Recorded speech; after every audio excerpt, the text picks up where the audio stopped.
Le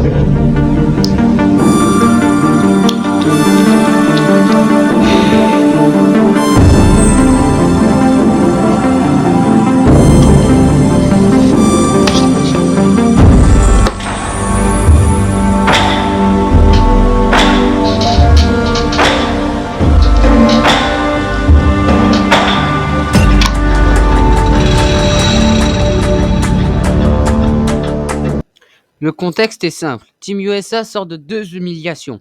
Athènes 2004, médaille de bronze. Mondial 2006, défaite contre la Grèce en demi-finale. L'objectif est clair, redevenir champion olympique et restaurer la domination américaine.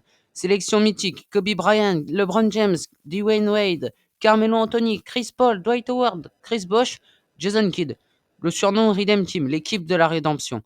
Le rôle de LeBron James est plutôt compliqué. À 23 ans, LeBron est déjà une superstar NBA, mais il accepte un rôle différent.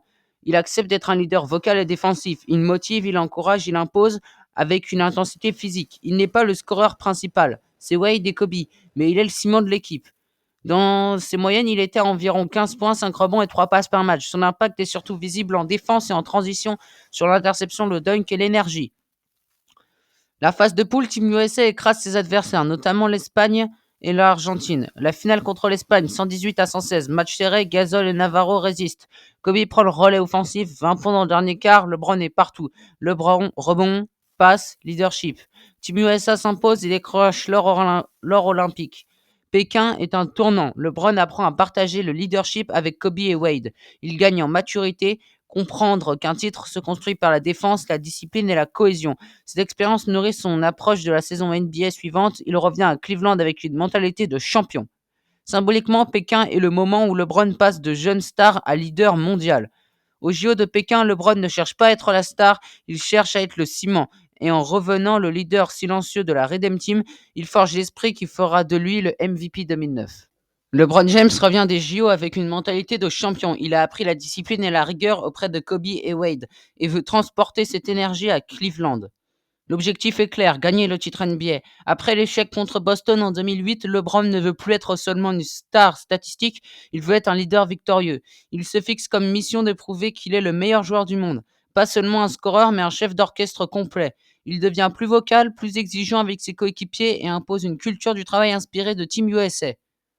Les Cavaliers savent que LeBron est au sommet de son art et ils veulent l'entourer pour aller jusqu'au bout.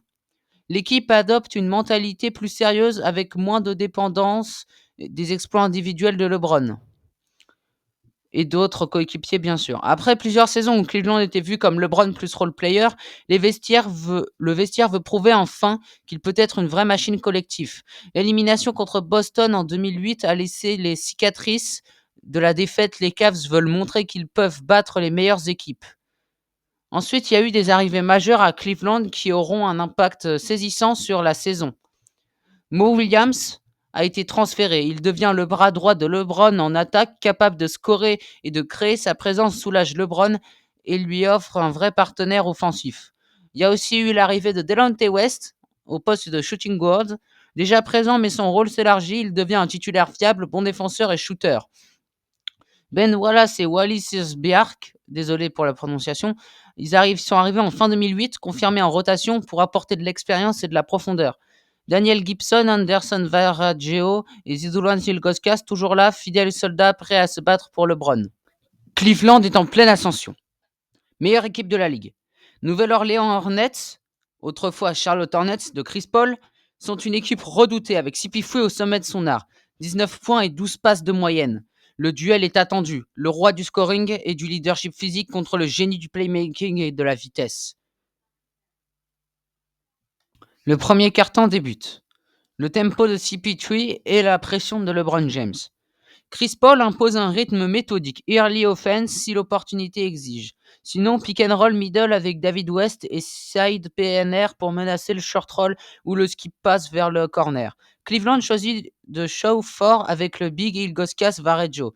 Pour couper la pénétration et forcer Sipifou à déclencher latéralement, les Hornets visent Chandler en drive et West en pick and pop à 4-5 mètres. LeBron commence en drive contrôlé, teste la ligne de fond, obtient des lancers après un contact et place un pull-up à mi-distance pour ancrer sa menace. Cleveland étire le terrain avec Mo Williams, Weakside et Delonte West avec 45 degrés, donnant à LeBron des one gap widths, c'est-à-dire s'il voit le stunt faible, il hit le tir à 3 points dans le coin, sinon il attaque le close-out. Impact immédiat. Cleveland sort du premier quart avec une courte avance et l'impression que LeBron peut dicter le ton physiquement. Sur les premières mises en place, LeBron défend plusieurs possessions sur CP3 en switch tardif pour perturber la passe d'entrée et allonger les angles de vision. Même quand CP3 trouve West en pop, Cleveland vit avec le shoot plutôt qu'avec des lay-ups ou voilà. Ensuite, le deuxième quart-temps, c'est l'ajustement et la guerre des angles. Du côté des Hornets, Chris Paul déplace l'écran le plus bas possible, presque à la ligne des lancers, pour empêcher le show de venir haut. Il rejette plusieurs écrans pour attaquer le côté vide, puis punir avec mid-range pull-up quand le big recule un demi-pas. Il active aussi le snake dribble, le contour de l'écran pour revenir vers le milieu afin de coller les deux défenseurs et libérer le short roll. Résultat, Chris Paul augmente les touches profondes, met Chandler et West en rythme et Nouvelle-Orléans recolle au score. LeBron passe en mode chef d'orchestre. Il joue Horns avec Ilgoskas Varejao. Choisit le côté et trouve Mo Williams en flare ou Delonte en lift. Sur la pénétration, deux séquences charnières, un skip laser dans le coin après un stunt trop agressif, puis un drive and kick en baseline drift, puis pour un tir à 3 points, LeBron alterne scoring et distribution pour maintenir l'équilibre offensif, exactement le profil 2008-2009 où il est le scoreur passeur élite. Si Pifouille hausse la voix, orchestre son 5 comme un métronome, LeBron reste stoïque mais plus vocal que les saisons précédentes. On ressent la maturité importée de Pékin, imposer la discipline collective plutôt que de forcer l'exploit. La mi-temps se profile avec Cleveland légèrement devant, mais le momentum est plus fluide, sans domination absolue du camp. Ensuite, la mi-temps, troisième quart-temps, le bras de fer, puissance contre précision. LeBron cherche des post-ups ciblés pour punir les switches et obliger l'aide à se dévoiler. C'est true dribble middle, il se crée un fadeaway sur contact, il vit sur la ligne. Il appelle aussi des rub screens pour déclencher des mismatchs, puis exploiter le high claw avec Ilgoskas. Ce quart montre la dualité menace intérieure et vision extérieure, le tout sans sacrifice, la défense en transition aussi. CP3 passe à un mix double drag en transition, deux écrans successifs, le premier pour ralentir le point d'attaque, le second pour ouvrir un angle large, et au Spain pick and roll, back screen sur le roller pour confondre les aides outils qu'il maîtrise depuis ces années-là. Il punit les Cavs quand l'aide vient du strong side en trouvant le corner et quand le big monte trop, il accélère pour toucher la planche avant que le weak side ne se referme. Quelques minutes de duel direct, LeBron grimpe au-dessus des aides pour finir au cercle. Chris Paul répond par un mid-range chirurgical à 5-6 mètres. Ce ping-pong révèle la philosophie des deux. LeBron élargit la couverture défensive. Sipuifui la comprime pour chercher la passe parfaite. Score toujours serré, mais Cleveland conserve un fil d'avance porté par l'impact à deux sens de LeBron James. Le quatrième quart-temps, c'est le Money Times, le contrôle et la fermeture. LeBron passe en mode closer, moins de touches décoratives, plus de possession où il choisit le décalage exact, l'isolation en haut, pick and roll latéral clock pour provoquer switch et faute et surtout lecture froide des aides. Il obtient des lancers convertis en pull-up crucial puis sert un coéquipier ouvert après baseline help. Cette maîtrise des timings est typique de sa saison MVP. Chaque possession est un problème mathématique dont il connaît la solution.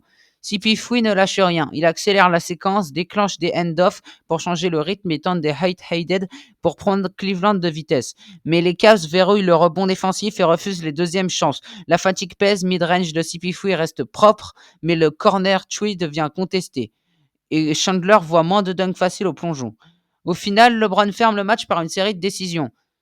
Mais que des décisions gagnantes. Drive décisif, de lancer, une aide défensive qui force une passe supplémentaire, puis un rebond majeur, la structure collective. Mo, Delonte spacing, big discipliné, qui fait la différence. La polyvalence de LeBron scelle l'écart. Le score final est de 94 à 87, la ligne de stats qui raconte la totalité de son rôle, 30 points, 7 rebonds et 7 passes, un impact sur les deux côtés du terrain. LeBron, ce match condense son 2008-2009, scoreur élite, passeur fiable, ancre défensif en moment clé, et surtout un sens du tempo qui étouffe les runs adverses. C'est l'illustration de son profil MVP, pas seulement des points, mais l'architecture des possessions dans le Money Time. Chris Paul, lui, c'est plus un maestro du pick and roll. Il force Cleveland à vivre avec les mid-range de West et les menaces corner plutôt que les lay-ups du roller. Même dans la défaite, son contrôle des angles, des rejets d'écran et du snake dribble montre pourquoi il est le standard du playmaking sur cette période, bien évidemment. 2 mois plus tard, les Cleveland Cavaliers avaient un bilan positif, le meilleur bilan NBA avec 66 victoires et 16 défaites. Cleveland domine la ligue, LeBron est élu MVP pour la première fois de sa carrière. Mo Williams, All-Star, bras droit offensif, apporte du scoring et du spacing. La cohésion défensive se multiplie davantage. Varejao, Ilgauskas et Ben Wallace donnent une identité physique. Mais le vestiaire est soudé en apparence. Les célébrations sont collectives, la complicité est affichée et LeBron est un leader vocal.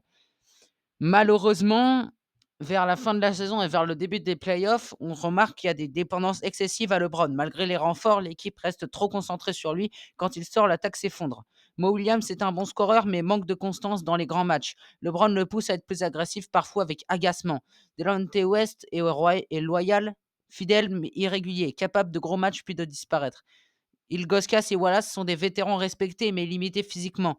LeBron sait qu'ils ne peuvent pas suivre Dwight Howard ou les intérieurs dominants. Le vestiaire est sous pression. Certains joueurs se contentent de la saison régulière alors que LeBron veut le titre. Cela crée une tension. Lui exige l'excellence. Eux, parfois, se satisfont de victoires faciles. Beaucoup disent que Cleveland est LeBron plus role-player. Cela nourrit de la frustration et son envie de prouver que seul son leadership peut transformer l'équipe. LeBron s'est modifié en état d'esprit. Sa rage intérieure, il sent que ses coéquipiers ne sont pas tout prêts pour la guerre des playoffs. Il a retrouvé la mentalité Team USA. Après Pékin, il veut imposer la discipline et la rigueur, mais certains ne suivent pas son intensité. Il a l'envie de tuer tout le monde, d'éclater tout le monde. LeBron entre en playoff avec une mission personnelle. Montrer qu'il est le meilleur joueur du monde, écraser les critiques et porter Cleveland au sommet, même si ses coéquipiers ne sont pas au niveau. Premier tour, match 1. Cavaliers contre Pistons. Le contexte avant le match. Les Cleveland Cavaliers sortent d'une saison régulière historique 66-16. LeBron est élu MVP en puissance. Détroit est en fin de cycle. Iverson est blessé, Billups est parti et le vestiaire est fatigué. LeBron entre en playoff avec une rage énorme. Il veut montrer que Cleveland n'est pas juste une équipe de saison régulière. Le premier carton commence. LeBron attaque immédiatement. Drive, puissance, dunk spectaculaire. Il impose son physique sur Tayshaun Prince, qui ne peut rien faire. Cleveland prend 10 points d'avance dès le premier quart. La Quicken Loans Arena explose. Chaque action de LeBron est un signal envoyé à la Ligue. LeBron, je suis là pour vous détruire. Le deuxième carton, LeBron ralentit son scoring pour distribuer. Passe laser vers Mo Williams et Delonte West. Ilgauskas profite de son spacing pour scorer à mi-distance. Détroit tente de revenir avec Hamilton, mais LeBron contrôle le tempo. Cleveland garde une avance confortable. Il peut tout faire, scorer ou créer. LeBron reprend son rôle de scoreur, pull-up, pénétration, lancer, il enchaîne les drives et provoque des fautes. Détroit est dépassé. Les Pistons n'ont aucune réponse. Prince trop léger, Wallace trop lent. Cleveland creuse l'écart à plus 20. Vous ne pouvez pas m'arrêter, disait LeBron. Et là, le quatrième carton, c'est le gestionnaire. LeBron gère le tempo, choisit ses moments pour attaquer. Il ferme le match avec quelques drives décisifs et des passes pour tuer l'espoir de Détroit. Cleveland déroule, victoire nette. La victoire, stade final, LeBron James, 38 points, 8 rebonds, 7 passes. Cleveland gagne 102-84 et prend le contrôle de la série. Le premier tour 2009. Cavaliers contre Pistons. Game 3, 24 avril 2009. Le contexte. Cleveland mène déjà 2-0 dans la série. Détroit joue à domicile dos au mur avec l'envie de sauver l'honneur. Le match est plus serré et défensif car les Pistons mettent beaucoup d'intensité pour ralentir LeBron. Le premier quart-temps, Détroit essaie de résister au mieux qu'ils peuvent. Les Pistons entrent fort. Hamilton et Prince tentent de scorer vite. LeBron est ciblé par des prises à deux, obligé de lâcher la balle.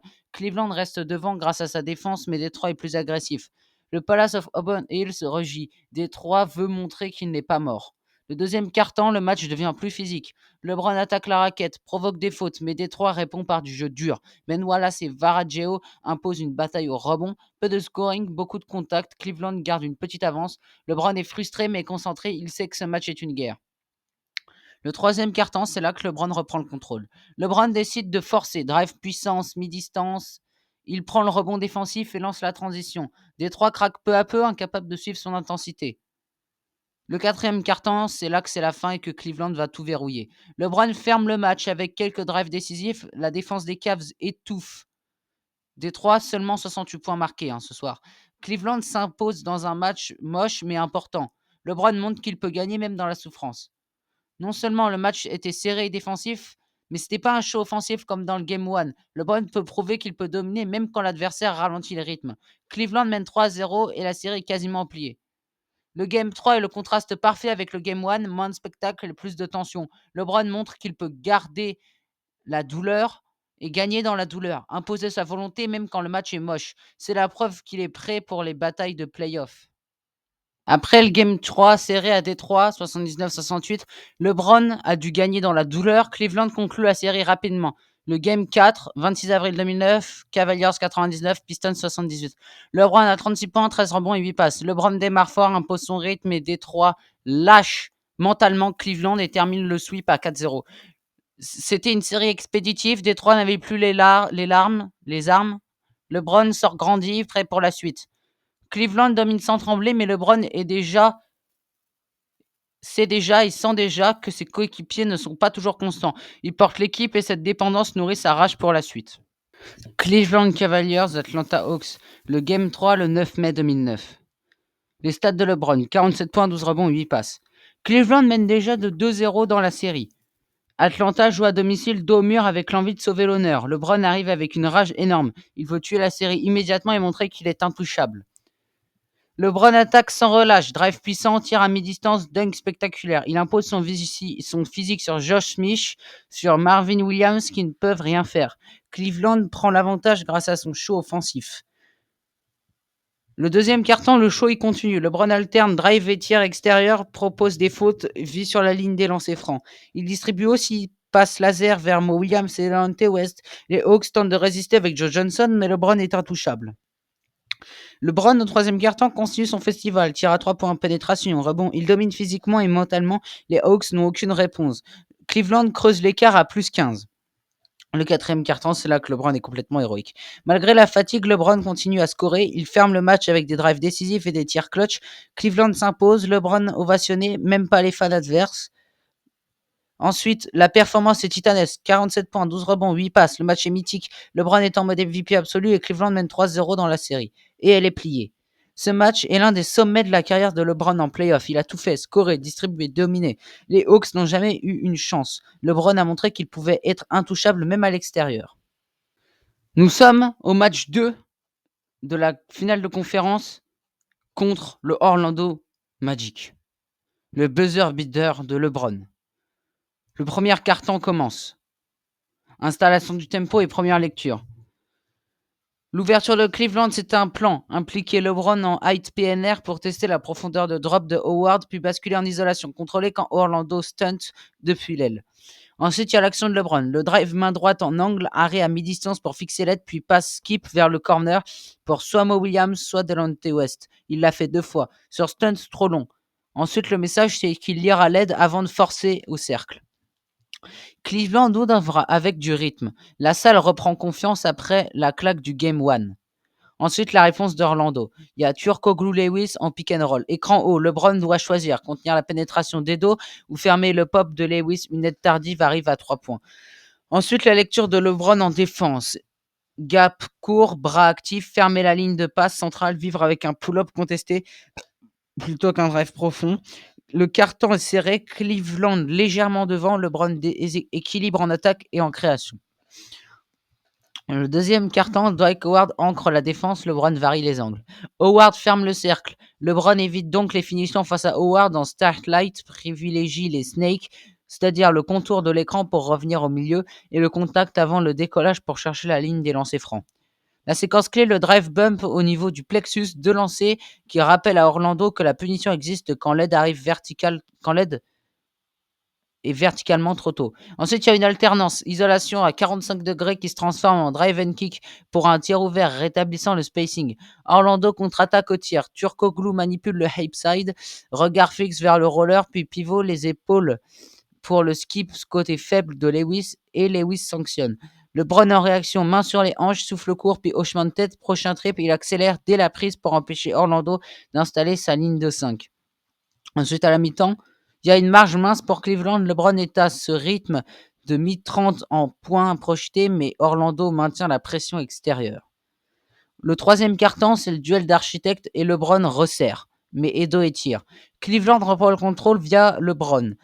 Ensuite, il y a une action horns, c'est-à-dire 2 écrans hauts. LeBron choisit le côté rejet d'écran pour attaquer vers la main forte, stop and pop à 4-5 mètres. Une possession plus tard, même starter met cette fois hit du corner sur aide précoce. La défense, c'est du close-out mesuré sur Lewis.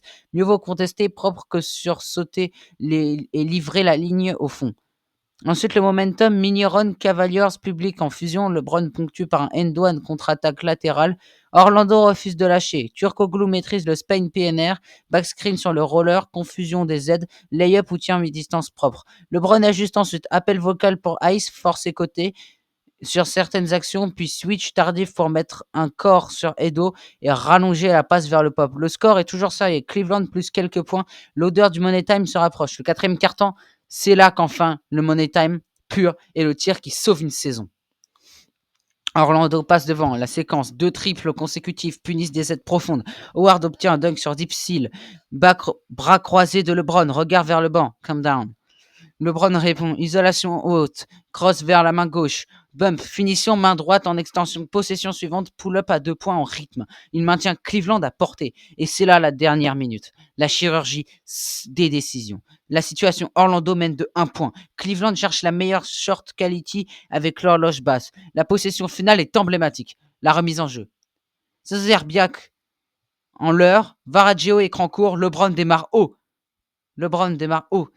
Réception dans le demi-cercle supérieur. Environ 1 seconde et demie pour saisir, pivoter et armer. Pas de dribble. Élévation directe au-dessus de la contestation. La mécanique est compacte. Coude sur la table, coude sur la balle. Libération haute. Résultat, switch au buzzer. L'arène explose. Le ballon tourne point serré, visage impassible en demi-seconde. Avant la déflagration émotionnelle, Cleveland égalise 1-1 au lieu d'aller à Orlando mener 0-2. Ça y est, c'est le buzzer de LeBron James. En playoff, LeBron a tout balayé sur son chemin. Détroit, Atlanta, sans trembler. Mais c'était brutal contre Orlando, très brutal.